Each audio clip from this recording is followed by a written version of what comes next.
नमस्ते जी। नमस्कार, कैसे हो भैया? बस बढ़िया।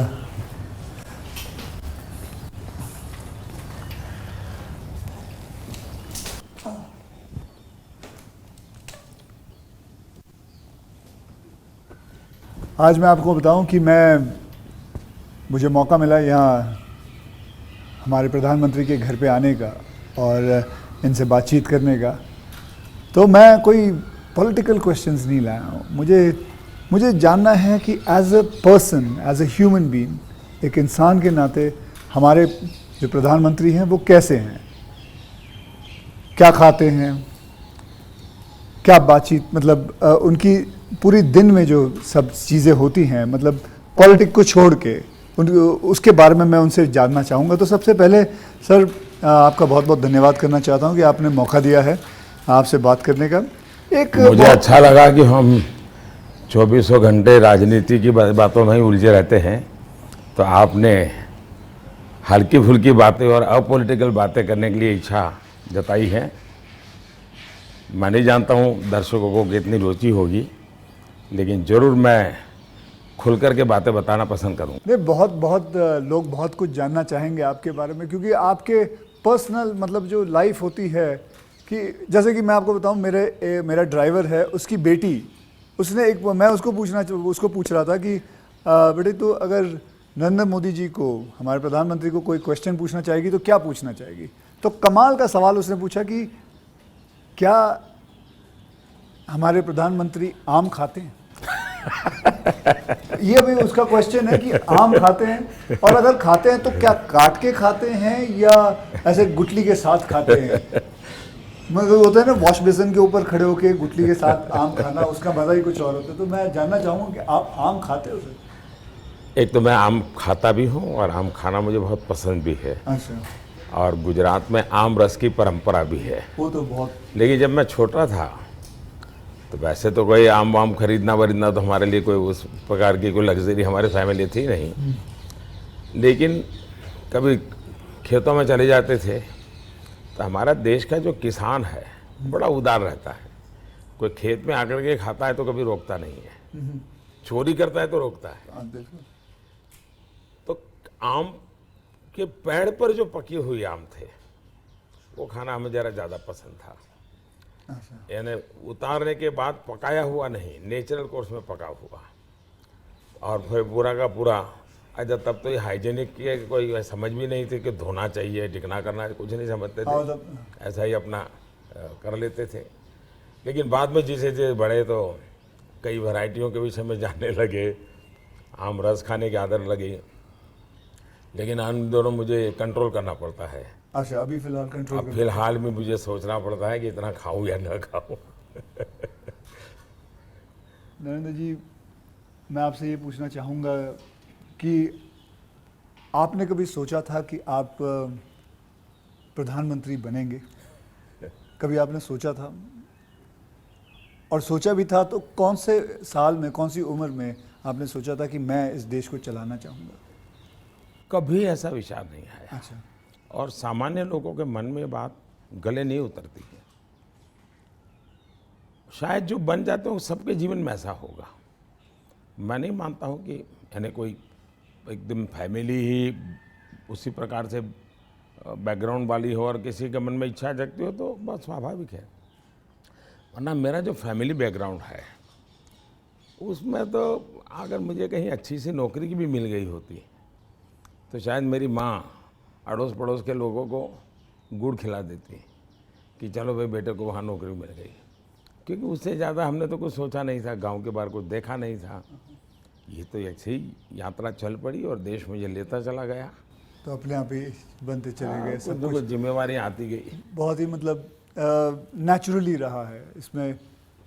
वैसे मुझे मेरी दृष्टि से, मेरे व्यक्तिगत जीवन की दृष्टि से अननेचुरल लग रहा है। ओके। क्योंकि मेरा बैकग्राउंड, मेरी दुनिया, आज की जो राजनीति का तौर तरीका, उसमें ये सब बैठता ही नहीं जी। मुझे भी आश्चर्य हो रहा है कि देश मुझे इतना प्यार कैसे करता है और इतना सारा क्यों मुझे देता रहता है। जहाँ तक मैंने पढ़ा है, आप सन्यासी बनना चाहते थे या आप सोल्जर या आर्मी में जाना चाहते थे, ऐसा कुछ भी ये था? ये मैंने आपकी पढ़ा बात है सही है, ये आपकी बात सही है। बचपन में मेरा एक स्वभाव था, किताबें पढ़ना, लाइब्रेरी चला जाता था, तो बड़े बड़े लोगों के जीवन पढ़ना ये शौक़ रहता था। कभी फौज वाले यूनिफॉर्म में निकलते थे तो मुझे बड़ा देखता था, कभी बच्चे की तरह खड़े होकर के सैल्यूट कर देता था, मन करता था कुछ न कुछ। इतने में 1962 का वॉर हो गया, तो हमारे यहाँ से दूर एक मेहसाना स्टेशन है मेरे गांव से, तो वहाँ स्टेशन पे सब लोग, जो फ़ौज के लोग ट्रेनों में जाते थे, उनका बड़ा सत्कार करते थे, चाय वगैरह, तो मैं भी चला जाता था। तो जा कर के मैं भी तो मुझे बड़ा मज़ा आता था। तो मन पे हो गया कि हाँ, ये देश के लिए जीने मरने वाला रास्ता है, तो कभी उस दिशा में सोचता था। इतने में एक बार मैंने कहीं पढ़ा कि गुजरात में कोई सैनिक स्कूल है, उसमें आप दाखिल हो सकते हैं। तो हमने हमारे उस समय शायद 1 रुपया 2 रुपये से उसका सारा जानकारी मंगवाते थे। अब हमें तो अंग्रेजी आती नहीं थी, तो हमारे मोहल्ले में एक स्कूल के प्रिंसिपल मिस्टर रास विहारी मणियार करके रहते थे, तो मैं उनके पास चला गया। मुझे कभी बड़े व्यक्ति से मिलने से कभी संकोच नहीं होता था, ऐसे ही फिर चला गया मैं बाहर। ये बात सही है कि भीतर मन में था, तो मैं रामकृष्ण मिशन में चला गया। एक स्वामी आत्मस्थानंद जी हुआ करते थे, अभी उनका करीब 100 ईयर उम्र में अभी स्वर्गवास हुआ। तो मैं सीएम बना तो मेरे घर उनको फिर बुलाया मैंने, प्रधानमंत्री बना तो उनके यहाँ चला जाता था। अभी कलकत्ते में अस्पताल में थे तो 2-3 बार हो आया था मैं। तो वो बड़ा बहुत मुझे प्यार करते थे, समझाते थे ज़िंदगी क्या है, टिकना क्या है। रामकृष्ण मिशन आश्रम में कुछ समय रखते थे मुझे। विवेकानंद जी जिस कमरे में रहते थे उसमें मुझे घंटों तक बैठने के लिए मौका देते थे। तो ये सारे नए नए अनुभव होने लगे। फिर हिमालय की दुनिया में चल पड़ा, बहुत कुछ भटका, बहुत कुछ घुमा, दुनिया देखी, और ये सब 18-20 साल 22 साल की उम्र में ही करता रहा मैं। लेकिन कुछ कन्फ्यूज़न भी था, कुछ इरादे भी थे, कोई गाइडेंस भी नहीं मिल रहा था, लेकिन मन में सवाल खुद पैदा करता था, जवाब खुद ढूंढता रहता था। ऐसे भटकता यहाँ पहुँच गया। तो आपकी लाइफ को मैं अभी आपकी बात मैं सुन रहा हूँ, तो मुझे लगता है अगर आप प्रधानमंत्री नहीं होते तो जिस हिसाब से आप बता रहे हो तो सन्यासी ज़्यादा लगते थे, मतलब सन्यासी बन जाते थे अगर आप। वैसे मैं क्या बनता ये कहना अभी कठिन लग रहा है, क्योंकि जो सोचा नहीं वो बन गया। वो तो हमेशा होता है, मेरे साथ भी। मैं भी आपको अगर एक किस्सा सुनाऊंगा तो मेरे साथ भी ऐसा ही कुछ हुआ है। मैं क्या बनने वाला था, मैं एक मार्शल आर्ट का टीचर बनना चाहता था, कहाँ मैं फिल्मों में आ गया और फिल्मों में आते आते हीरो बन गया। मैं आपसे क्या, हमारे प्रधानमंत्री जी को मैं ये जानना चाहता हूँ, गुस्सा आता है? और मतलब क्योंकि देखिए सबको गुस्सा आता है, आई एम श्योर आपको भी गुस्सा आता है। अगर आता भी है तो उस गुस्से में आप क्या करते हो? वो गुस्सा निकालने के लिए किस पे निकालते हो और कैसे निकालते हो? मेरे लिए ये कभी कोई कहेगा कि मुझे गुस्सा नहीं आता है तो बहुत लोग को सरप्राइज होता है। आपको गुस्सा नहीं आता? मैं बताता हूँ। अच्छा। सरप्राइज होता है। इसलिए ये कहना कि राजी नाराजी गुस्सा ये मनुष्य के स्वभाव के हिस्से हैं। अच्छा। जिंदगी उसके बिना हो नहीं, हर प्रकार की चीज़ें हर के अंदर होती हैं। लेकिन जो मेरा 18-22 साल की ज़िंदगी का जो एक बड़ा तबका था, वहाँ जो मेरी ट्रेनिंग हुई उसमें ऐसी बातें थी जिन लोगों से सीखता था कि आपके जीवन में स्वभाव में ईश्वर ने सब दिया है। अब आपको तय करना है कि जो अच्छी चीज़ है उसको बल देते हुए कैसे बढ़ना। तो फिर ये चीज़ें हैं जो नेगेटिविटी लाती है वो रुकती है। मैं कह सकता हूँ कि मैं इतने लंबे समय तक मुख्यमंत्री रहा, इतने समय तक प्रधानमंत्री रहा, लेकिन चपरासी से लेकर के प्रिंसिपल सेक्रेटरी तक मुझे कभी गुस्सा व्यक्त करने का अवसर नहीं आया, कभी नहीं आया। लेकिन मैं आपको बताऊं, बाहर जो आपकी छवि है वो एक बहुत ही स्ट्रिक्ट एडमिनिस्ट्रेटर के नाम पे है। स्ट्रीक अलग चीज़ है। हाँ हाँ। मैं स्ट्रिक हूँ, डिसिप्लिन हूँ, लेकिन मैं किसी को नीचा दिखा करके, अपमानित करके काम नहीं करता। मैं उसको प्रेरित करता हूँ। कभी कोई चीज़ है तो मैं खुद हेल्पिंग हैंड के रूप में खड़ा हो जाता हूँ। मान लीजिए कोई ड्राफ्ट लेकर के आया, तो एक तो तरीका होता है, भाई क्या ले आए हो। दूसरा होता है, वाह ऐसा करें ना, ये अपन करें तो कैसा रहेगा, आपको क्या लगता है ये करे तो कैसा होगा। तो क्या होता है, मेरी 10 मिनट पहले ही इन्वेस्ट हो जाती है, लेकिन वो मुझे समझ पाता है। तो अगली बार जब वो आता है तो मुझे मेरा समय ही नहीं जाता, वो मेरी कल्पना के अनुसार चीज़ लेकर के आ जाता है।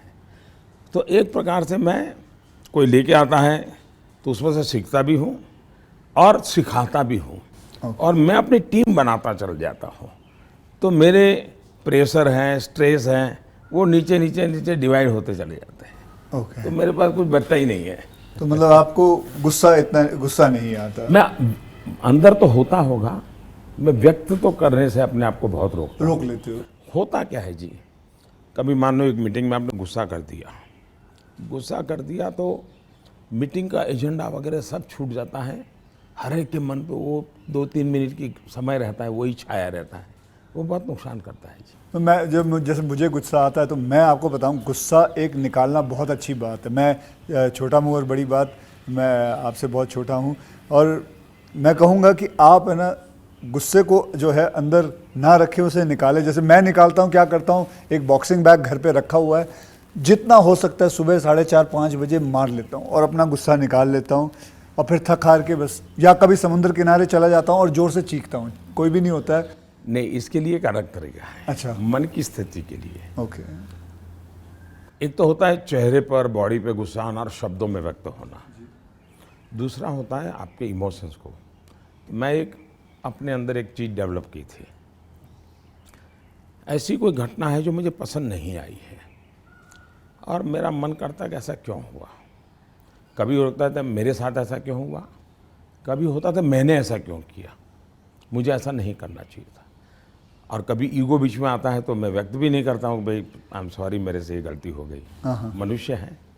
तो मैं क्या करता था, अकेला कागज़ लेकर के बैठता था, उस सारी घटना का वर्णन लिखता था, कैसे हुआ, क्या हुआ, और मैंने क्या किया, क्यों किया, खुद ही। और उसमें जस्टिफाई करने की कोशिश नहीं करता था। फिर उसको मैं फाड़ करके फेंक देता था, पढ़ता भी नहीं था दोबारा। फिर भी मेरा मन शांत नहीं होता था, पूरी कथा दोबारा लिखता था, 3 पेज, 4 पेज, 5 पेज, उसमें उस सारे घटनाक्रम को डाल के पूरे पेपर पे रख देता, फिर से एक बार जीवंत कर देता था। हाँ। इससे क्या होता था कि वो चीज़ें, मेरी जो इमोशंस है, उस कागज़ के अंदर आकर के फिर वो जल जाती थी। तो मैं एक प्रकार से फिर उस प्रक्रिया के दरमियान, जो पहले मुझे सच लगता था कि मैं सच हूँ, 2-3 बार लिखने के बाद मुझे लगता है नहीं ये गलत है, मैं सच नहीं था, मैं ही गलत था। अच्छा। ये मैं आइडेंटिफाई कर लेता हूँ उसमें से। तो मतलब ये आपका तरीका है? हाँ। ये लेकिन अब वो नहीं रहा, इतना समय नहीं है। अच्छा। यानी मैंने अपने आप को ट्रेन उस प्रकार से किया था। से इतना बड़ा आपका घर है, जैसे मैं अपने घर पे अपनी माँ के साथ रहता हूँ, आपका मन करता है सर आपकी माँ, आपके भाई, आपके सारे जितने भी रिश्तेदार हैं आपके साथ घर पे रहें? पहला है कि अगर मैं पीएम बनकर के घर से निकला होता तो स्वाभाविक रूप से मेरा मन रहता है कि भाई सब वही रहे। मैं एक ज़िंदगी की बहुत छोटी आयु में सब कुछ छोड़ चुका हूँ, बहुत छोटी आयु में। मन नहीं करता माँ? बहुत छोटी आयु में छोड़ दिया। ओके। छोड़ दिया, उसके कारण वो ज़िंदगी ऐसी थी जो टोटली डिटैच बन गई है। और इसलिए जिसको कहे लगाव, मोह, माया, क्योंकि मेरी वो जो ज़िंदगी में जो घर छोड़ करके निकल गया था, वो जो ट्रेनिंग हुई वो उस प्रकार की हुई, और उसके कारण एक अवस्था के बाद छोड़ना है तो मुश्किल जाता है। उस समय जब छोड़ा तब तकलीफ हुई होगी, लेकिन अब ज़िंदगी वो बन गई।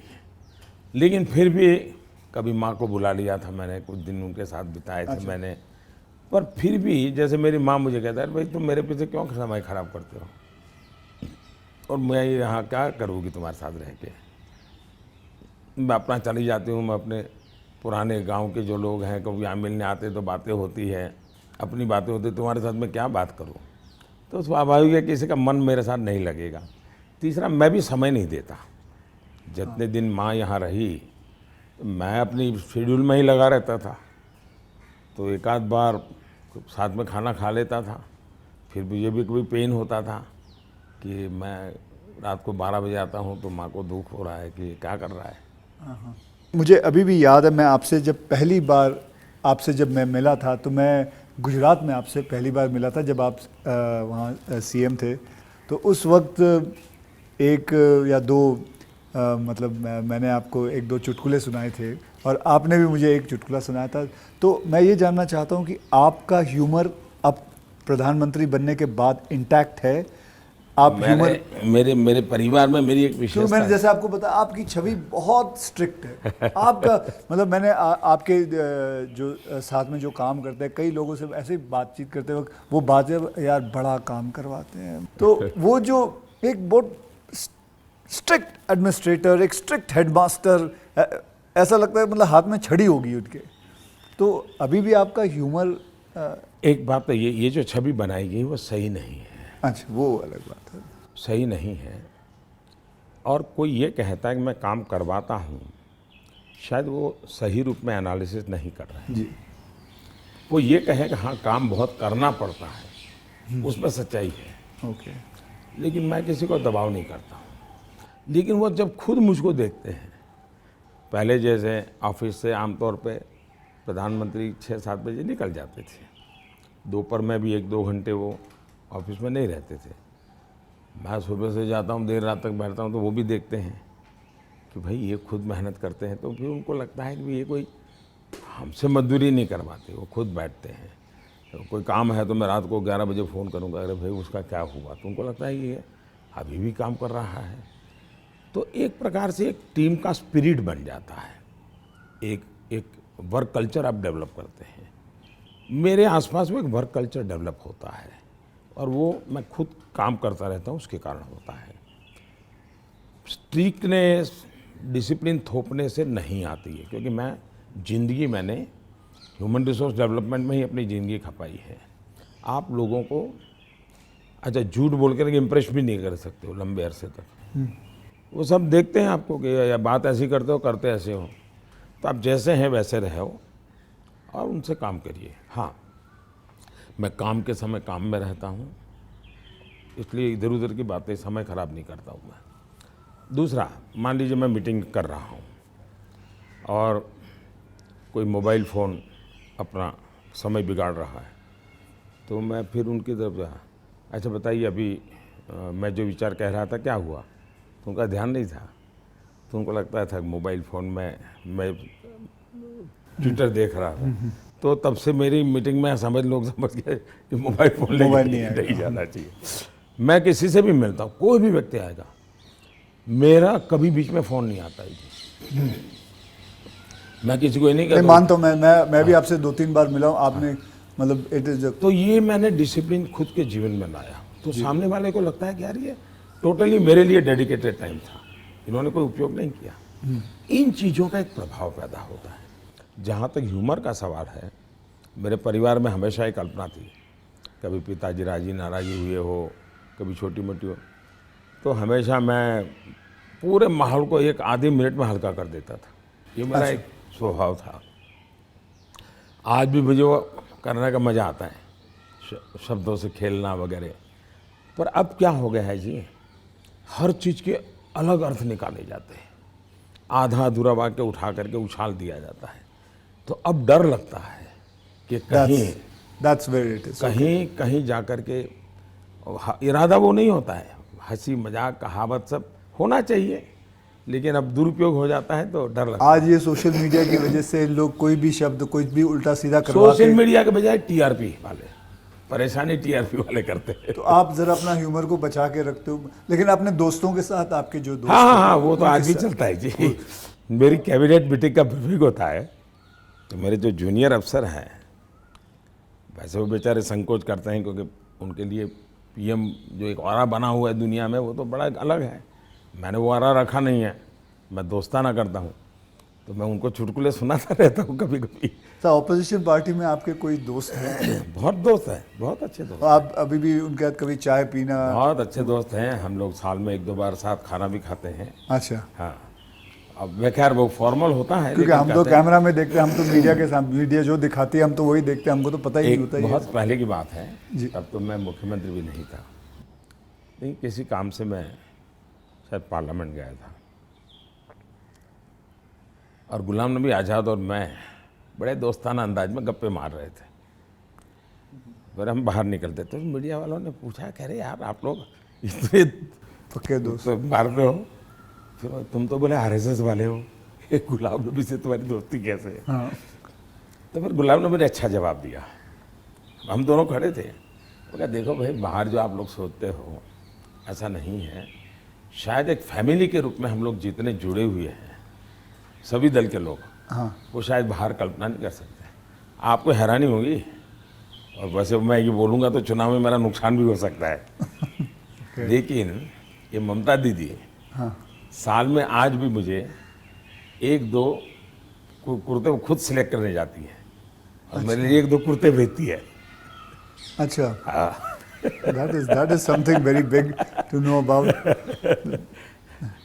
सर अच्छा, वो मिठाई भी, बांग्लादेश के प्रधानमंत्री हैं शेख हसीना जी, तो मेरा दौरा हुआ तो ऐसे ही बंगाली मिठाइयों की चर्चा चली, तो आज भी वो साल में 3-4 बार कोई न कोई बंगाली नई मिठाई होगी तो स्पेशली ढाका से मुझे भेज देती है। अच्छा, वहाँ से। हाँ, स्पेशली बड़ा आग्रह करके। तो ममता दीदी को पता चला तो वो भी साल में 1-2 बार मेरे लिए कुछ न कुछ बंगाली मिठाई जरूर भेज देती है। मोदी जी, मैं आपसे एक बात जानना चाहूँगा। मैंने ये सुना है, जब मैं पिछली बारी आई थिंक पिछले साल मैंने ये सुना था कि जब आप गुजरात के सीएम से आप निकल के आप प्राइम मिनिस्टर जब बने थे, तो आपकी जो जमा पूंजी थी आपके बैंक में करीबन 21 लाख रुपए थे, और वो 21 लाख आपने अपने स्टाफ की बच्चियों के नाम पे एफडी या उनको बांट दिए थे। तो आज मैं जानना चाहूँगा, आप नहीं भी जवाब दे सकते हैं, आज आपका बैंक बैलेंस कितना है? एक तो ये आधी अधूरी बात है। अच्छा। आधी अधूरी इसलिए है कि जब मैं गुजरात से सीएम के रूप में निकला, वैसे मेरा कोई बैंक अकाउंट नहीं था। सीएम बनने के बाद एमएलए बना तो मेरा तनख्वाह आना शुरू हो गया। आपकी बैंक अकाउंट नहीं? उसके पहले नहीं था कुछ। अच्छा, हाँ। हाँ, एक बचपन में निकाला था, तो वो भी एक बड़ी लंबी कथा है। मेरी स्कूल में, वहाँ मेरे गांव में एक देना बैंक का ब्रांच खुला, तो स्कूल के अंदर वो देना बैंक के लोग आए थे। उन्होंने सब बच्चों को एक गुल्लड़ देते, कुल्लड़ बोलते, गुल्लक दिया, और बच्चों को कहा भाई इसमें आपको पैसे डालना है और हर महीने बैंक में जमा कराना, आपके नाम से पैसा जमा होगा। तो हमने भी बैंक अकाउंट उसमें खुलवा दिया। अब हमारे गुल्लक में तो कुछ आया ही नहीं। अच्छा। आने वाला कुछ था ही नहीं, तो क्या आएगा? तो हम तो कभी पैसा जमा नहीं कराया।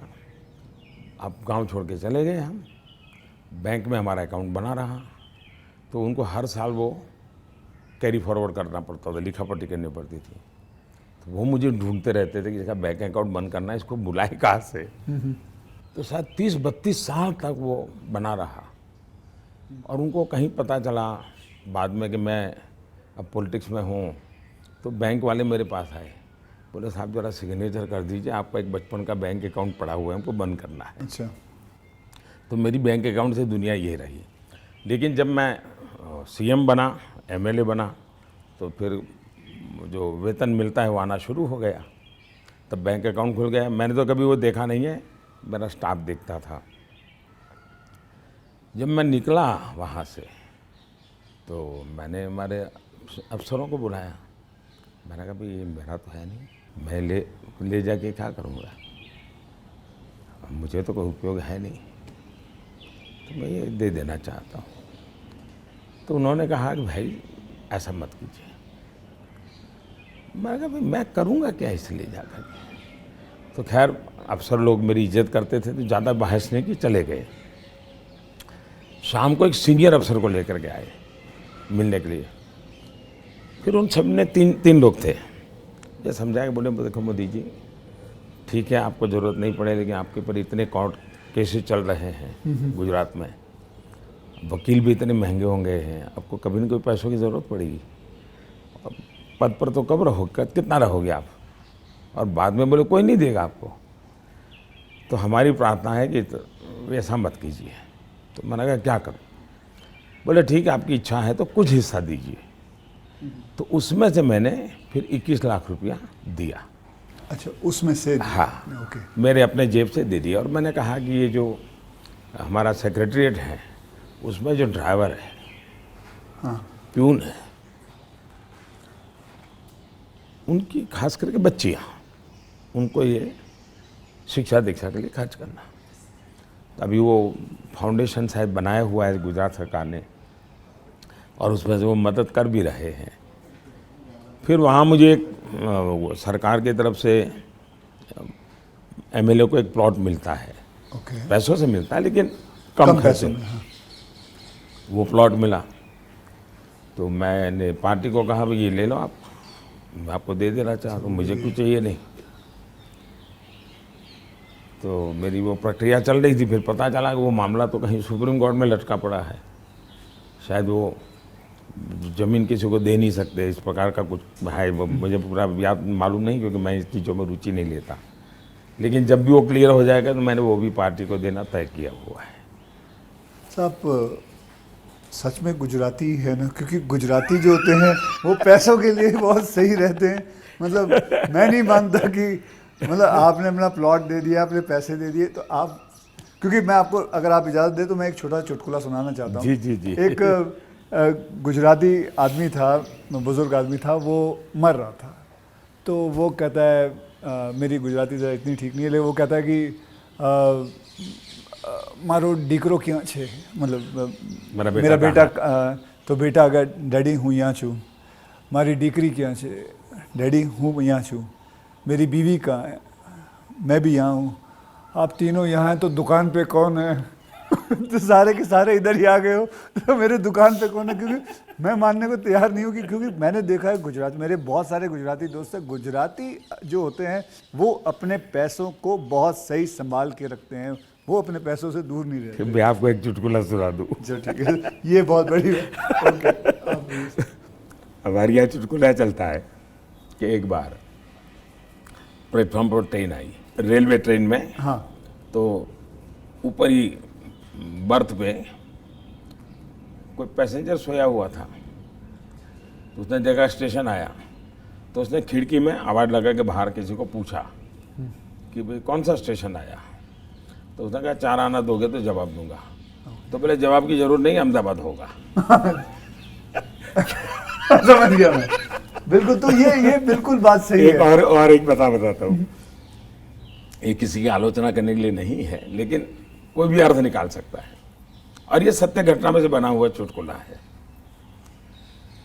बहुत साल पहले, वैसे मेरी जिंदगी ऐसी थी, ये हाफ स्लीव का कुर्ता और पैजामा, जूते और थैला, यही से मैं रेलवे में भटकता रहता था, और दाढ़ी रहती थी।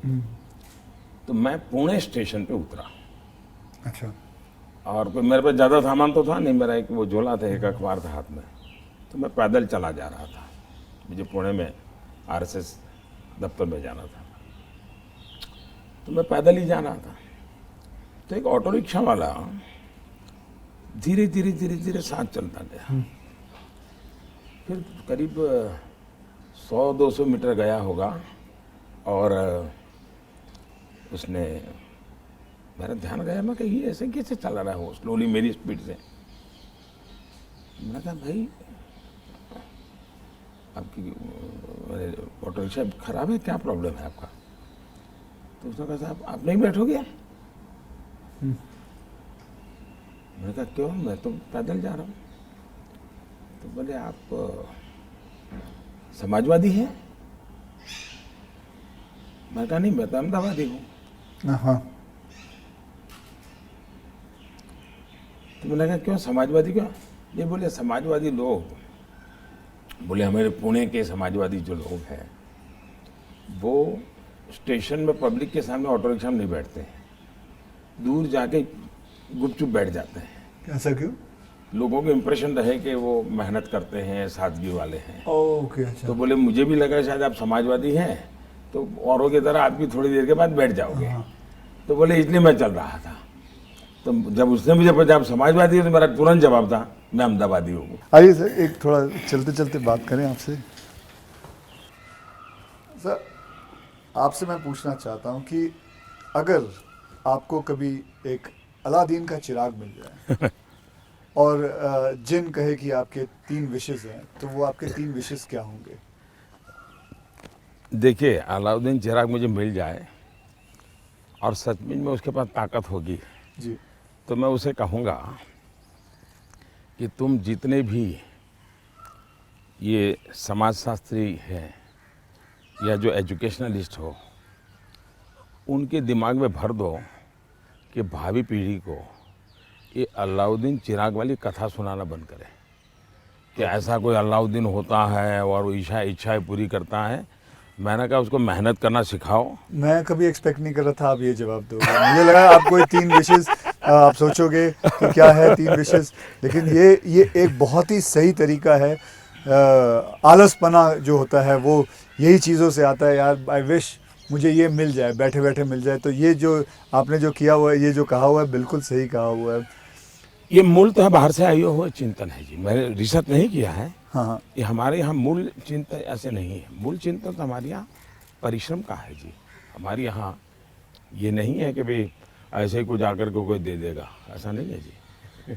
एक ना एक दिन तो सभी को रिटायर होना होता है, आपको भी रिटायर होना पड़ेगा। तो आपने कभी पोस्ट रिटायरमेंट प्लान सोचा है कि आपने जब ये सब कुछ ख़त्म हो जाएगा, मतलब आप पॉलिटिक्स से संन्यास ले लेंगे, तो आपके आगे जाके आपने क्या करना है? एक बड़ा इंटरेस्टिंग चीज़ बताता हूँ आपको। जी। हम लोगों की एक मीटिंग थी इनर सर्कल की। अटल जी थे, आडवाणी जी थे, राजमाता सिंधिया जी थी जी। सिकंदर बख्श साहब थे, प्रमोद महाजन भी थे और उसमें सबसे छोटी आयु का मैं रहता था। तो बातें चली, उसमें से ऐसे ही अभी मीटिंग शुरू होना बाकी था, ऐसे गप्पे चल पड़े कि भाई रिटायरमेंट के बाद क्या करेंगे। तो सबने कुछ न कुछ अपना बताया। प्रमोद महाजन इसको बड़ा लोगों को खुद करके निकालते थे। अच्छा, प्रमोद जी की व्यक्तित्व की विशेषता थी, उनका जीवन बड़ा विविधताओं से भरा था। अनेक प्रकार की एक्टिविटी से वो अपने आप को जोड़े रखते थे। मुझे पूछा, मैंने कहा भाई मेरे लिए तो बड़ा कठिन है क्योंकि मुझे कुछ नहीं आता है। मैंने कभी इस सारी चीज़ों में सोचा ही नहीं। मैंने तो जब जो जिम्मेवारी मिले उसी को ज़िंदगी माना है। जिम्मेवारी ही मेरी ज़िंदगी है। अच्छा। और इसलिए मुझे कल्पना ही नहीं होती है कि मेरे इसमें समय बिताने के लिए कुछ करना पड़ेगा, मुझे अपने आप को एंगेज रखने के लिए कुछ करना पड़ेगा। और इसलिए मैं कभी नहीं मेरे मन में विचार आया और न ही मैं सोचता हूँ। और मुझे पक्का लगता है शरीर का कण कण और जीवन का पल पल किसी न किसी मिशन में ही खपाऊंगा। ये आपने सोचा हुआ है? ये शायद सोचना नहीं है जी, मेरे पास इसके सिवाय कुछ मुझे पर कौशल्य ही नहीं है। मैं जिस हिसाब से आप बताते हो कि मुझे लगता है आप ज़िंदगी में, मतलब जब सीएम से यहाँ जब पीएम बने थे, तो मैं ये जानना चाहूँगा कि सबसे वैल्यूबल चीज़ आप क्या लेके आए थे यहाँ इस घर के अंदर? इस घर के अंदर सबसे वैल्यूबल चीज़ आपकी क्या रही थी? अगर मैं, वैसे ये पूरी बातचीत आपने पहले ही मुझे कहा कि मैं तो कोई राजनीति की चर्चा करना नहीं चाहता, नहीं। लेकिन कुछ मात्रा में मैं ये कह सकता हूँ कि प्रधानमंत्री बनते समय शायद और प्रधानमंत्रियों को ये बेनिफिट नहीं मिला है जो मुझे मिला है। देश में इतने प्रधानमंत्री हो गए जी। इतने प्रधानमंत्रियों को ये बेनिफिट नहीं मिला है जो मुझे मिला है। वो ये है कि मैं लंबे अरसे तक मुख्यमंत्री रह के आया हूँ और मैं गुजरात का लॉन्गेस्ट सर्विंग चीफ मिनिस्टर था। चीफ मिनिस्टर होने के नाते आपको बारीकियों से जुड़ना पड़ता है, बारीकियों से काम करना पड़ता है। आपको इश्यू आपके सामने सीधे आते हैं, सॉल्यूशन आपको सीधा करना पड़ता है। ये तजुर्बा शायद मेरे पहले के किसी प्रधानमंत्री को नहीं मिला। इतना सद्भाग्य नहीं मिला। देवगौड़ा साहब मुख्यमंत्री रहे थे, लेकिन बहुत अल्पकाल के लिए। मैं बहुत लंबा रहा हूँ। मैं समझता हूँ कि इसने मुझे देश की सेवा करने के लिए बहुत बड़ी संबल दिया, बहुत बड़ी ताकत दी है।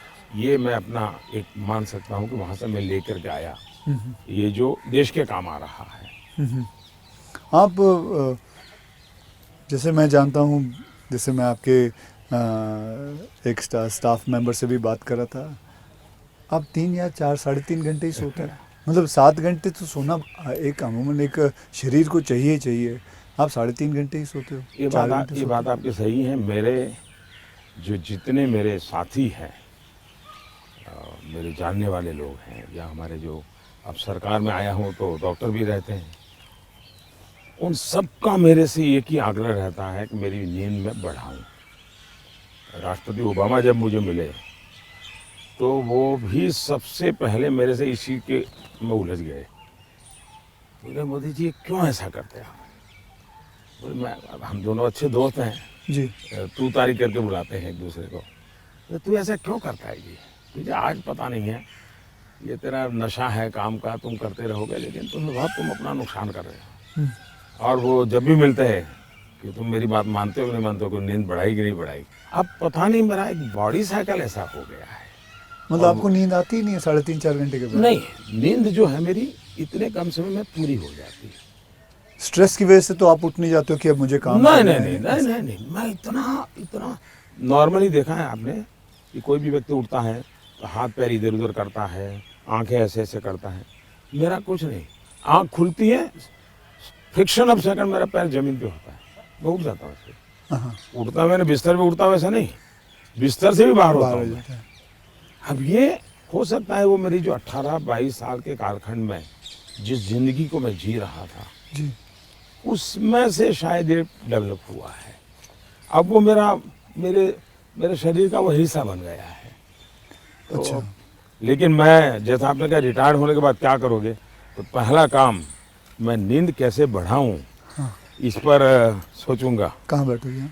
आ जाओ। आज आपके सारे कागज पड़े हैं अच्छा, शायद। कोई बात नहीं, आ जाओ। तो आपको कभी, मैं ये जानना चाहूँगा, वैसे कई लोग जानना चाहेंगे कि नरेंद्र मोदी जी को जब जुकाम लगता है तो वो क्या लेते हैं? आप हैरान होंगे, मैं बहुत ही, फिर वही कहूँगा, मैं ऐसी कठिन जिंदगी जी करके आया हूँ। तो डॉक्टर क्या होता है, ये महंगी दवाइयाँ क्या होती हैं, सोफिस्टिकेटेड क्या होता है, वो सब आप आयुर्वेदिक पे बहुत विश्वास करते मैं हैं? बताता हूँ। आयुर्वेद के बजाय कैसी जिंदगी है। अब आप जब पहाड़ चढ़ते हैं तो पैर तो दर्द करते ही हैं, कितनी आदि हो, लेकिन ऊंचाइयों पर जाते हो तो अब जो अकेला इंसान है वो क्या करेगा? मालिश वालिश वाले को तो कुछ नहीं करा ऐसे सकता, वैसे किसी तो को होते नहीं है, क्या फिजियोथेरेपी नहीं करा सकता, हाँ। मसाज नहीं करवा सकता। अब मैं क्या करता था जी, मेरे कंधे पे हमेशा एक ये जो असम का गमछा होता है ना, हाँ। ये गमछा मेरे पास रहता था ऐसा। तो मैं जैसे उसको ऐसे पैर पे बांध देता था पूरा, और बीच में एक छोटी लकड़ी तोड़ करके पैर से लगा देता था। फिर इसको मैं कर्व करता था, अच्छा। तो प्रेशर आता था। ऐसा पूरे बॉडी को मैं अपना मसाज खुद ऐसा तरीका रखता था मैं। तो ऐसी चीज़ें मैं इवॉल्व करता था अपने लिए। मैं बहुत साल पहले कैलाश यात्रा पे गया था पैदल।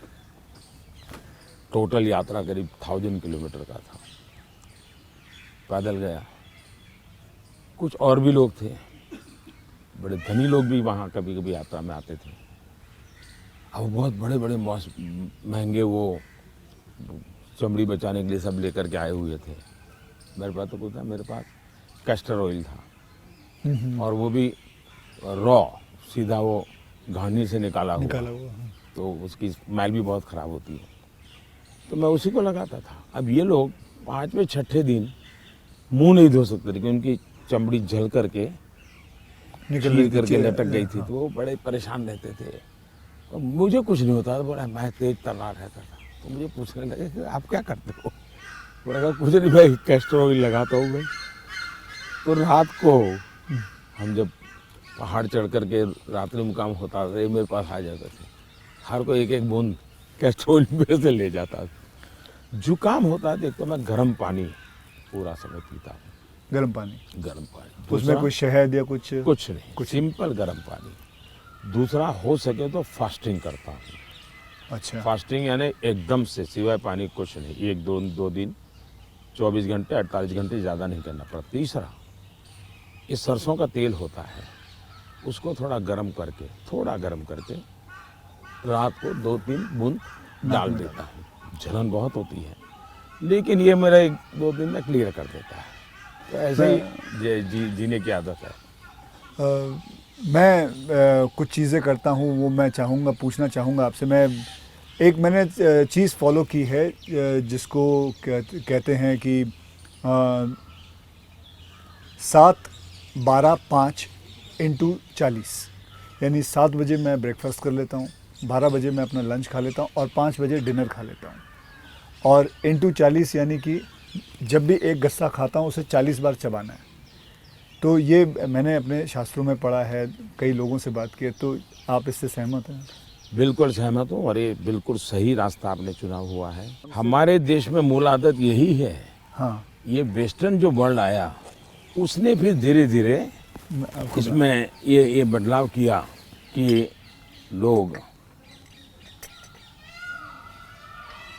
वरना हमारा किसान आज भी गांव में सूर्यास्त के पहले, चीनी लेना सर?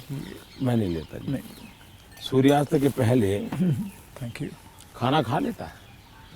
और दिन में भी आपने देखा होगा, किसान सुबह एक प्रकार से, वो किसको आप नाश्ता कहते हैं, लेकिन एक्चुअली उसका वो लंच जैसा ही होता है।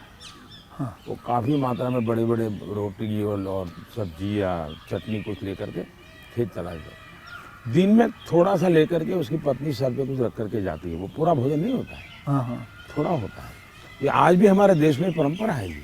आपका एक फैशन स्टेटमेंट बहुत बढ़िया है, मतलब दाढ़ी वाड़ी एकदम सही किया हुआ। और मतलब कभी कभी मैं देखता हूँ आप हाफ स्लीव कुर्ता पहनते हैं, ज़्यादा करके हाफ स्लीव कुर्ता पहनते हैं। तो ये जो फैशन, ये जो है, ये जो आपकी जो शेविंग और ये सब, क्या ये मतलब फैशन जो है, ये आपने खुद ने किया है या आपने किसी को? आपने बहुत अच्छा सवाल पूछा। जैसे मैं बहुत स्ट्रीक हूँ, गुस्सा करता हूँ, ये जो एक छवि बनाई गई है, वैसे दूसरी छवि मेरे इन कपड़ों की दुनिया को लेकर के बनाई गई है। दरअसल क्या है, मैं छोटी बैग में मेरी ज़िंदगी थी और मैं ट्रैवलिंग करता रहता था। जी, आपने बताया झोले में। और तो मैं देखता था कि एक तो मैं कपड़े खुद धोता था। सीएम बना तब तक मैं कपड़े खुद धोया हूँ। ओके। कभी मैंने कपड़े, तो फिर मैंने कैसे सोचा कि लंबी बाहें रखता हूँ तो मुझे इतना ज़्यादा धोना पड़ता है। दूसरा मेरे बैग में वो जगह ज़्यादा लेता है, तो मैंने खुद नहीं काट दिया था। अच्छा, वो जगह ज़्यादा लेता है इसलिए आपने इसको मैंने काट दिया था। ओके। हाँ, वो बात वो फैशन पर गया जी। ये बात सही है कि मैं ढंग से रहना, ये मेरी प्रकृति थी। शायद एक कारण ये भी था कि गरीबी के कारण कभी कभी इन्फीरियरिटी फील होती थी लोगों के बीच में। तो उसको ओवरकम करने के लिए शायद साइकोलॉजी पढ़ी होगी बचपन में, ऐसा मुझे लगता है। तो मैं क्या करता था, अब हमारे घर में वो प्रेस करने के लिए कुछ था नहीं, तो मैं ये बर्तन का जो लोटा रहता है उसमें कोयला भर देता था, गर्म कोयला, और उसी से कपड़ों को प्रेस करता था और पहन के जाता था। लेकिन जूते नहीं थे। तो मेरे एक मामा एक दिन आए घर पे, तो पता नहीं उनका मन कर गया, तो उन्होंने मेरे लिए जूते ला दिए। तो एक कैनवास के सफ़ेद जूते हैं ना जी, हाँ, छोटे से, शायद उस समय तो 8-10 रुपये मिलते होंगे, वो ले आए। तो मैंने देखा थोड़े दिन में तो वो गंदे होना शुरू हो गए। तो मैं क्या करता था, क्लासरूम में सब बच्चे चले जाते थे, मैं रुका रहता था। और टीचर जो ब्लैक बोर्ड पे लिखता है ना, तो बाद में जो छोटा चॉपस्टिक का टुकड़ा रह जाता है वो ऐसे ही फेंक देता है। हाँ हाँ हैं? हाँ हाँ हाँ। तो मैं उसको इकट्ठा करता था, वो चॉपस्टिक के टुकड़े वो ले आता था, और हर दिन सुबह चॉपस्टिक जूतों पे लगा देता था। हाँ हाँ हाँ, मैं समझ गया। और डेली ये मैंने कई बार आपसे मिला हूँ, आप घड़ी जो है हाँ। वो अभी तो आपने सही पहनी हुई है, लेकिन घड़ी आप ज़्यादा करके ऐसे पहनते हो। घड़ी मैं सही पहनता हूँ, क्योंकि मुझे मीटिंगों में बैठना पड़ता है ना, हाँ तो मैं नहीं चाहता हूँ किसी को पता चले कि मैं ऐसे घड़ी देख रहा हूँ, उसको इंसल्ट फील होता है जी। अच्छा। तो मैं उसके सम्मान के लिए हमेशा कॉन्शियस रहता हूँ कि ऐसे चोरी छुपे से घड़ी देख लेता हूँ। आप कोई बैठा है बात कर रहा है और घड़ी देखते हैं, तो मतलब कि आप उसको इशारा करोगे बहुत हो गया, जाओ। तो आप ऐसे रखते हो। हाँ, तो ये मेरे मन में ऐसा है कि ये किसी का एक प्रकार के हिडन वे में है। मतलब बहुत माइन्यूटली आप लेकिन आप मानते हो, मैंने आपको ऑब्जर्व किया कि आप घड़ी उल्टी पहनते हो। मैं देखा था कई आपने कई सही बार देखा देखा। आपने कि आप घड़ी उल्टी पहन के आपने सही देखा। मोदी जी, मैं आपसे ये जानना चाहूँगा कि ये जो सोशल मीडिया का आजकल तो पूरा ज़माना है, एंड मैंने देखा है कि आप काफ़ी एक्टिव रहते हैं, लेकिन जो आपको लोग प्रश्न पूछते हैं या लोग आपसे बात करते हैं, तो आप खुद देखते हो ट्विटर या इंस्टाग्राम, ये सारी चीज़ें आप देखते हो सर? मैं ज़रूर देखता हूँ, और एक प्रकार से उससे मुझे बाहर की बहुत प्रकार की जानकारियाँ मिलती हैं जी। और मैं आपका भी ट्विटर देखता हूँ और ट्विंकल खन्ना जी का भी ट्विटर देखता हूँ। और कभी कभी तो मुझे लगता है कि वो जो मेरे पर गुस्सा निकालती है ट्विटर पे, तो उसके कारण आपके पारिवारिक जीवन में बड़ी शांति रहती होगी। उनका पूरा गुस्सा मेरे पर निकल जाता होगा। हाँ। इसलिए आपको बड़ा बड़ा आराम रहता, सुकून मिलता होगा। तो मैं आपके लिए इस प्रकार से काम आया हूँ, खास करके ट्विंकल जी के लिए। और शायद ट्विंकल जी को पता नहीं होगा, उनके नाना जी चिनू भाई, चुनी भाई, उनसे मैं मिला था। अच्छा, ये तो बहुत पहले। बहुत पहले। और कारण क्या था, ये बड़ा इंटरेस्टिंग है जी। गुजरात में एक बहुत बड़ा अकाल पड़ा था, तो हम लोग कुछ न कुछ सामाजिक काम करते थे। उसमें हम लोगों को ये बटर मिल्क के केंद्र चलाते थे, छाछ पीने के लिए गर्मी में लोगों को। हाँ, बटर मिल्क। तो वो मूल सुरेंद्रनगर ज़िले में हम बहुत बड़ी मात्रा में करते थे। तो उस एक कार्यक्रम में मुंबई में एक सज्जन थे, मिठाई के बहुत बड़े व्यापारी थे, नाम तो मैं भूल गया, वो उनको लाए थे और उन्होंने डोनेशन भी दिया था। और हमने ऐसे छाछ केंद्र चालू किए थे बटर मिल्क के, बहुत बड़ी मात्रा में। जैसे पानी की परब रहती है, वैसे छाछ की परब रहती थी, और हर गरीब व्यक्ति वो। तो उस समय मैं उस सेवा के काम में लगा था, और उस समय इनके नाना जी वहाँ आए थे, तो उस समय मेरी उनसे मुलाकात हुई थी। तब मुलाकात, काफ़ी बातें हुई थी उनके साथ, तो मेरा उस प्रकार से उनसे परिचय रहा है। तो आप मतलब खुद भी पढ़ते हो और लोगों को? बिल्कुल, मैं पढ़ता भी हूँ और मज़ा लेता हूँ। आपको वैसे मैं जब आप अपने ऊपर कोई मीम्स बने हुए देखते हो, जो सोशल मीडिया पे मीम्स आते हैं, तो वो मीम देख के आपको हंसी आती है? वैसे आपने कहा गुस्सा तो आता नहीं ज़्यादा करके, लेकिन वो जो मीम्स आप देखते हो तो आपको कैसा लगता है? जैसे देखो, मैं कुछ 4-5 मीम लेके आया हूँ, ये देखिए। ये लिखा है, this T seller can give nation unity, equality, safety, prosperity. तो ये एक है। इसमें लिखा हुआ है, चटनी के बिना ढोकला है बेकार, अब की बार मोदी सरकार। ये देखिए, मेरे ही सारे फ्रेटर्निटी के लोग आए थे, आपसे मिले तो सबके चेहरे पे यहाँ लगा दिया है जय श्री राम। ये आपने देखा कभी? ये मैंने नहीं देखा, ये आज देख रहा हूँ। अच्छा, ये नहीं देखा आपने? तो ये रोहित शेट्टी जो है, ये एक्शन डायरेक्टर हैं, मीट्स नरेंद्र मोदी जी, और अगले दिन आपको उन पर इतना असर पड़ा, सीधा मोटरसाइकिल लिया आपने, निकल पड़े। तो ये मीम देख के आपको कैसा लगता है? मैं एंजॉय करता हूँ। मैं उसमें मोदी को कम देखता हूँ, क्रिएटिविटी को ज़्यादा देखता हूँ। तो मुझे उस क्रिएटिविटी के प्रति, यानी मेरा घोर भी विरोध होगा, मुझे बड़ा मजा आता। क्या बड़े सटीक तरीके से कहा है उसने। मतलब बहुत अच्छी क्रिएटिविटी उनकी है, मतलब क्या सोचते हैं ये लोग, और यूं झटके में सोचते हैं। हाँ, फ्रिक्शन ऑफ सेकंड जी। मैं आपको बताऊं, आप और मैं भी बात कर रहे हैं जब सोशल मीडिया का ये सबसे बड़ा बेनिफिट मुझे ये है कि मुझे कॉमन मैन की जो सेंस है, हाँ, उसकी जो क्रिएटिविटी है, उसका एनालिसिस है, ये समझने में बड़ा, वरना क्या होता है, ये बनी बनाई लोगों की जो परोसी हुई चीज़ होती थी, जी, 5 स्टार फूड जैसा होता था वो, ये एक प्रकार से फुटपाथ पर का जो चने चबेने और पकौड़ा होता है, हाँ, हाँ, वैसा सोशल मीडिया का मटेरियल होता है। फिनिश नहीं होता, लेकिन उसमें से आपको सच्चाई हाथ लग जाती है। मैं तो ये वेट कर रहा हूँ जब ये आएगा तो इसके ऊपर भी बड़े मीम्स बनेंगे, हाँ, इसके ऊपर भी बड़े मीम्स बनेंगे। तो आप तो खैर तैयार है, मैं मुझे मेरे लिए पहली बार होगा ये, मतलब कुछ लोग होते हैं इंटेंशन से आपको चुभे इसलिए करते हैं, जी, जानबूझ करके। उस समय आपने अपने आप को संतुलित रखने से उसके सारे इरादे फेल हो जाते हैं हाँ, हाँ, और वो उसकी नींद हराम कर देते हैं।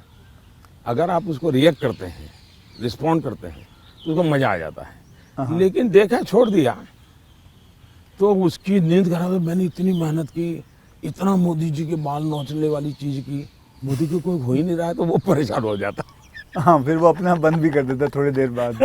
ये भी बात सही है। बस सर, आपसे बात करके मुझे बहुत बहुत मज़ा आता है। आपसे मैं 2-3 बार पहले भी मिल चुका हूँ और आज मुझे मौका मिला है आपसे वार्तालाप करने का, आपसे बातचीत करने का, तो बहुत अच्छा लगता है।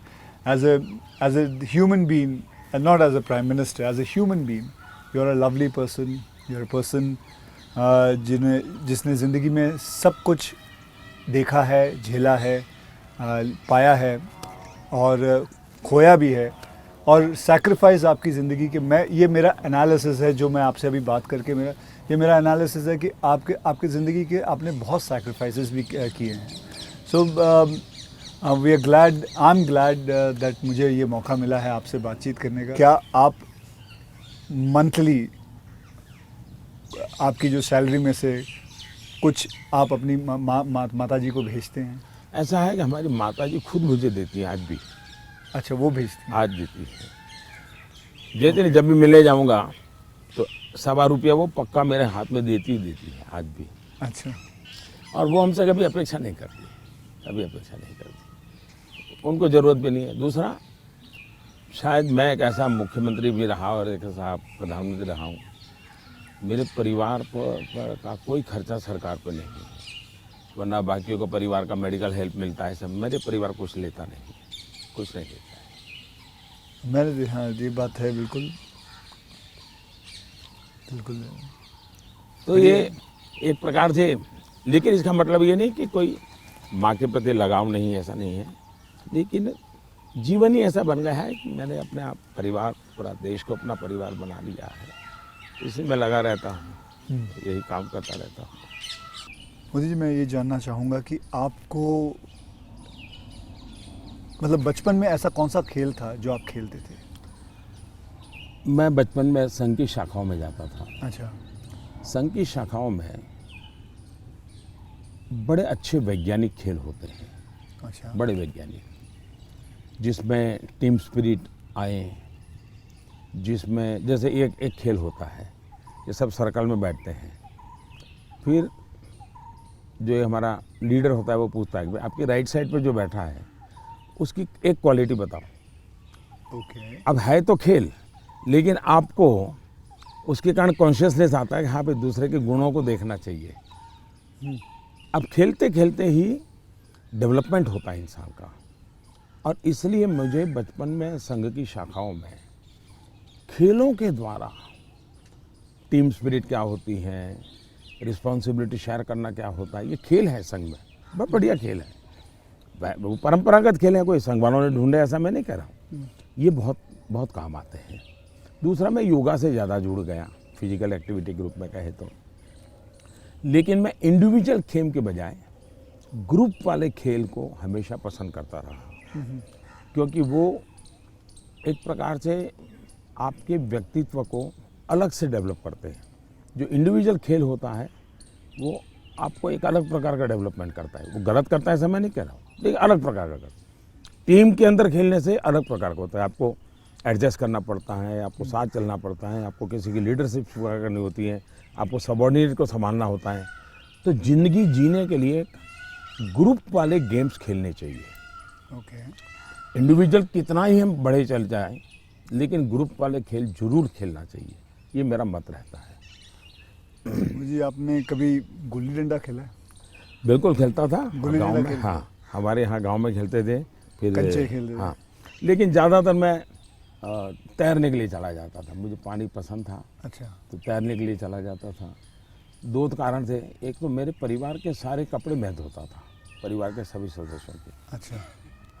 तो तालाब में ही पानी था, तो हम तालाब में चले जाते थे, तो उसके कारण स्वाभाविक मेरा स्विमिंग सीख गया, तो मैं बहुत घंटों तक स्विमिंग कर लेता था। हाँ। तो मेरे शरीर के जो अगर मूलभूत कहें कि डेवलपमेंट, बॉडी डेवलपमेंट जिसको कहें, वो शायद स्विमिंग से हुआ है। वो गांव वाला स्विमिंग जो जी समझ गया। अपने गांव में तालाबों में, नहर हो गई, तालाब हो गया वहाँ हाँ, की। उसी में। मुझे अभी याद है आपका, मैंने एक यूनाइटेड नेशन में एक पहली जो स्पीच देखी थी आपकी, आई थिंक 2014 में दी थी। मैं प्रधानमंत्री बना और सितंबर में गया था। सितंबर में गए थे। तो आपने जब आपने इतने सारे स्पीचेस दिए हैं हिंदुस्तान में, तो वो आपका पहला स्पीच था जो वर्ल्ड वाइड पूरी दुनिया।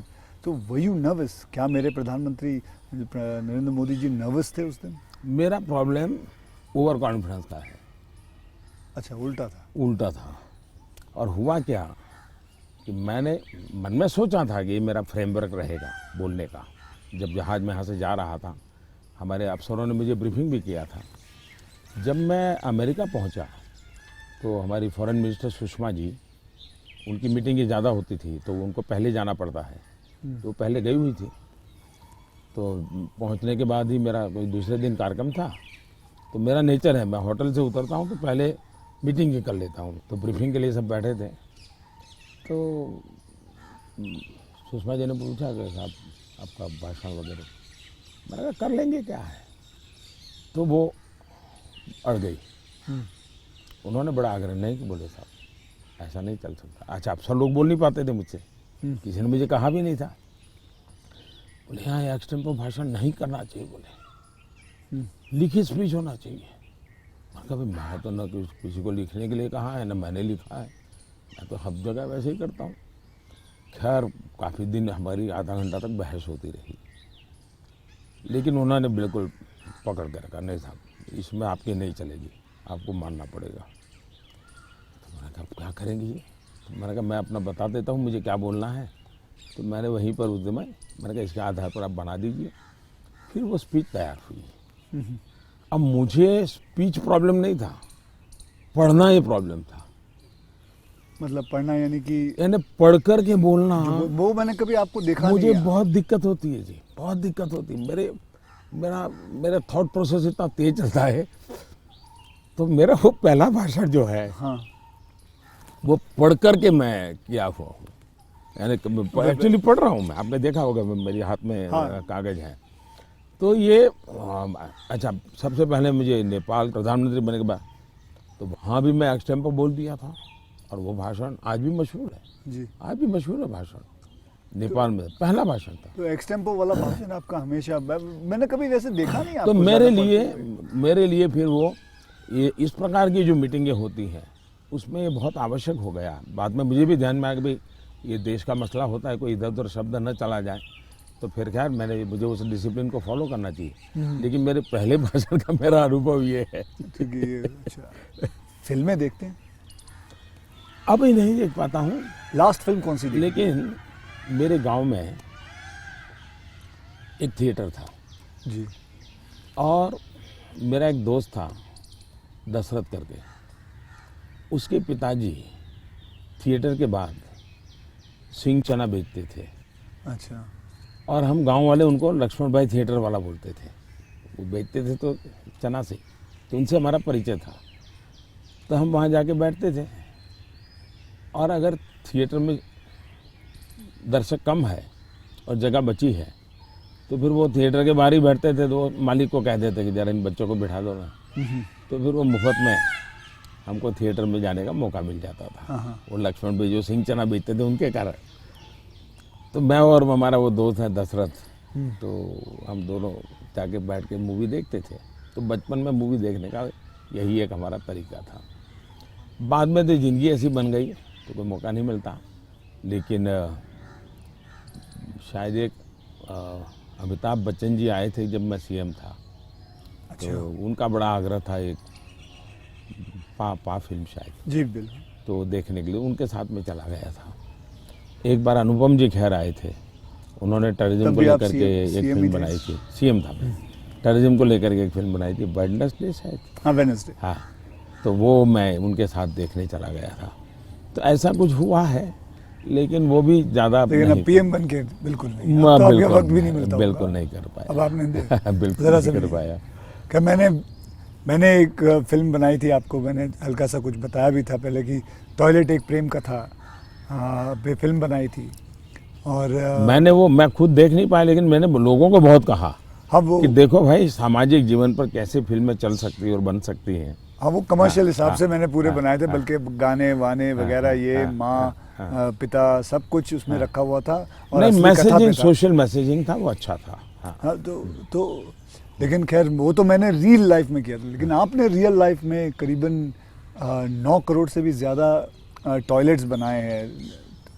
तो ये तो मतलब ये मतलब ऐसा कैसा हो गया जैसे कि आपने जैसे ही आप प्राइम मिनिस्टर बने तो सबसे पहले आपने स्वच्छता के ऊपर बात की, टॉयलेट्स के ऊपर बात की। तो आपको वो डर नहीं लगा कि आप पहली बार मतलब आप प्राइम मिनिस्टर बन रहे हैं और सबसे पहला मतलब द फर्स्ट फ्यू मुद्दा इसी पे रखा हुआ है, स्वच्छता पे रखा हुआ है। स्वच्छता आपके लिए बहुत मायने रखती है। मेरे जीवन में मैंने गांधी जी वगैरह जो पढ़ा है, और कुल मिला के मैं देखता हूँ कि हमारे देश में बीमारी, गरीबी, इन सब की चीज़ों के साथ हेल्थ बड़ा सबसे बड़ा विषय है। लेकिन प्रिवेंटिव हेल्थ के लिए 2 चीज़ें मैं देखता हूँ, एक स्वच्छता और एक फिटनेस। आप अपने शरीर को फिट रखिए, बनाइए, तो बाकी आर्थिक रूप से बोझ बनता नहीं है ज़िंदगी, उस प्रकार से जिए। पर्सनल हाइजीन में तो हमारे यहाँ शास्त्रों के कारण, संस्कारों के कारण, घर में आओ तो पैर धो करके आओ, हाथ धो, मंदिर में जाते हो तो नहा करके जाओ, सब बहुत सिखाया जाता है। सोशल हाइजीन के प्रति हम उदासीन रहे हैं। और भारत जैसा देश दुनिया में, अगर इतना बड़ा दुनिया को देने के लिए टूरिज्म डेवलप नहीं हो रहा है, एक कारण है गंदगी। जी। वैसे भी किसी भी समाज के लिए शोभा नहीं देता है। तो मेरे मन में एक बड़ी चीड़ है, और मैंने सोचा इसको एक जन आंदोलन बना देना चाहिए। और देश को गर्व होना चाहिए, हम लोगों को गर्व होना चाहिए कि हमारे देशवासियों ने इस कार्यक्रम को अपना बना लिया। और ये 9 करोड़ टॉयलेट बन जाना, 2014 के पहले 38% रूरल सैनिटेशन था, 98% हो गया। जी मतलब देश तैयार था। और मुझे खुशी है कि देश ने किया है, मैं तो कौन होता हूँ करने वाला जी, देश ने चीज़ को उठा ली। आप एज अ प्राइम मिनिस्टर आप कभी चिल एकदम आराम करते हैं, मतलब कुछ आराम से बैठ के यूं बैठे हैं गार्डन में सोच रहे हैं, बस ऐसे ही कुछ नहीं, चिल आउट के लिए मेरी एक आदत है, मुझे अब कर नहीं पाता हूँ, लेकिन मेरा बड़ा स्वभाव रहा है। एक तो मुझे सुबह 5 बजे चाय पीने की आदत है, बिना शक्कर। चीनी में लेता मैंने नहीं, देखा हाँ चीनी लेता नहीं हूँ। अच्छा, नहीं लेते। मुझे कोई प्रॉब्लम नहीं है, लेकिन आदत नहीं लेता हूँ। दूसरा, मुझे शाम को 6 बजे, दिन में किसी के साथ कटसी के लिए बैठ गया, थोड़ा ले लिया 2 घूंट, तो अलग बात है, चाय की आदत नहीं है। लेकिन शाम को 6 बजे मुझे चाय की आदत है, ऐसा लगता है मेरी बॉडी रिक्वायर कर रही है। लेकिन वो मुझे तब मज़ा आता है, मैं छत के नीचे नहीं हूँ, सीधा आसमान से मेरा संपर्क होना चाहिए, खुले में बैठा हूँ, अकेला बैठा हूँ, और वहाँ आराम से चाय पीता हूँ। ये मुझे बहुत पसंद आता है। और वो जगह कौन सी है? यहाँ भी मैं कर लेता हूँ, और मेरे ऑफिस के उसमें भी कर लेता हूँ। अच्छा। लेकिन जो साउथ ब्लॉक का ऑफिस है वहाँ संभव नहीं है। ओके। वहाँ तो एकदम से वो बंद कमरा है। लेकिन ये मेरी पसंद की जगह काम है। दूसरा, एक चीज़ मैंने बहुत की थी, और जो जैसा आपने कहा रिटायरमेंट के बाद क्या करोगे, तो उस काम को ज़्यादा करूँगा। पहले मैं रेगुलर करता था, मैं कभी दिवाली नहीं मनाता था जी। अच्छा। नहीं, मैं दिवाली में 4-5 दिन कहीं चला जाता था, और 5 दिन के लिए मेरी जो रिक्वायरमेंट रहती थी, पानी वगैरह, वो साथ ले लेता था, और वो भी मैं उठा के ले जाएगा उतना ही। और मैं पहले रिसर्च करके रखता था, कहीं जंगलों में कोई जहाँ इंसान न हो, लेकिन पीने के लिए शुद्ध पानी अवेलेबल हो, हम्म, ऐसी जगह ढूंढता था और वहाँ जाके मैं रहता था। कभी पेड़ के नीचे, क्या कोई खंडहर कोई मिल गया तो उसमें पड़ा रहता था। अच्छा, उस समय में तो टीवी वगैरह तो थे ही नहीं, रेडियो भी मैं साथ नहीं रखता था, ना अखबार, न कुछ नहीं, कागज पेन भी नहीं, हम्म, किताब भी नहीं, कुछ नहीं। कुछ नहीं। अच्छा, और 5 दिन मैं ऐसे ही अकेला रहता था, प्रकृति को देखना। एक प्रकार से मेरा वो कार्यक्रम का नाम था, मैं मुझसे मिलने जाता हूँ। ओके, मैं मुझसे मिलने जाता हूँ, ऐसा ही मेरा, वो मेरी ज़िंदगी में बहुत बड़ी ताकत देने वाली चीज़ है। तो अभी कई वर्षों तक अब नहीं कर पाता हूँ, अब तो क्या SPG वगैरह ऐसा कवर हो गया है, ज़िंदगी अलग हो जाती है, लेकिन बहुत सालों तक मैंने नहीं किया है। और मैं उससे बहुत ताकत पाता था और जो विचार आए आने देता था। किसी विचार को टिकना है तो टिकना, कुछ लिखता भी नहीं था, ऐसे ही रहता था। तो यही मेरा एक तरीका रहता था। आपका और मेरे में कॉमन यही है कि आप चाय बेचते थे और मैं जी वेटर था। दोनों के आप और मेरे में ये भी है कि हम दोनों के कोई गॉडफादर नहीं थे। हम अपनी ज़िंदगी अपने टर्म्स और कंडीशंस पे बनाई है बस। तो ये रहा है बस। जब मैं चाय बेचता था, बहुत कुछ सीखने को मिला मुझे। बहुत लोगों से मिलने का मौका मिलता था, हर एक के स्वभाव को समझता था। बिना कारण जो चाय पीने वाला है गुस्सा करता था, डांट देता था। तो इन चीज़ों को सीखने में बहुत काम आया। लेकिन एक चीज़ मैंने बहुत मज़ेदार है मेरी ज़िंदगी की, मैं जब लोगों से हिंदी में बात करता हूँ तो बहुत सरप्राइज करते। मुझे हमारे सिकंदर बख्त साहब थे, बीजेपी के लीडर जी, वो मुझे हमेशा कह रहे हैं, यार मोदी तू इतनी बढ़िया हिंदी कैसे बोल लेता है, तू तो बोले गुज्जू है। ये तेरा मुरारजी, वो दोस्ताना है तो बहुत बढ़िया आयु के थे, बोले तेरा मुरारजी इतने साल तक यहाँ रहा लेकिन उसको हिंदी बोलना नहीं आता है, ऐसा मुझे। तो उसका कारण ये था कि मैं चाय बेचता था तो मेरे गांव में ये जो ट्रेनें तो बहुत कम आती थी, लेकिन ये जो मालगाड़ी होती है, जो माल ढोती है, वो ज़्यादा आती थी। और मुंबई में जो भैंसों का तबेले रहते हैं, उसके जो दूध बेचने वाले लोग हैं, वो क्या करते हैं, दूध जब भैंस देती है तब तक मुंबई में रखते हैं, बाद में वो गांव में आके छोड़ देते हैं। वो भैंसों को लाना ले जाना एक बड़ा कारोबार चलता था। तो वो आते थे और वो बेचारे घास वास उसी में भरते थे, उसी में रहते थे और भैंसों को ले जाते थे। एक व्यक्ति आएगा तो 3-4 दिन रहना पड़ता था। हम उनको चाय चाहिए, हम चाय देते थे। उनसे बातें करते करते मैं हिंदी सीख गया। अच्छा, फिर वो क्या करते थे, अपना म्यूजिक की कुछ चीज़ें ले आते थे, तो शाम को वो चौपाइयाँ वोपाइयाँ अपना भजन कीर्तन करते रहते, तो मैं कभी जाके बैठ जाता था। तो मुझे उसके कारण नॉर्थ के कल्चर से परिचय आया। ओके। तो एक प्रकार से चाय ने मुझे ये लैंग्वेज सिखा दी।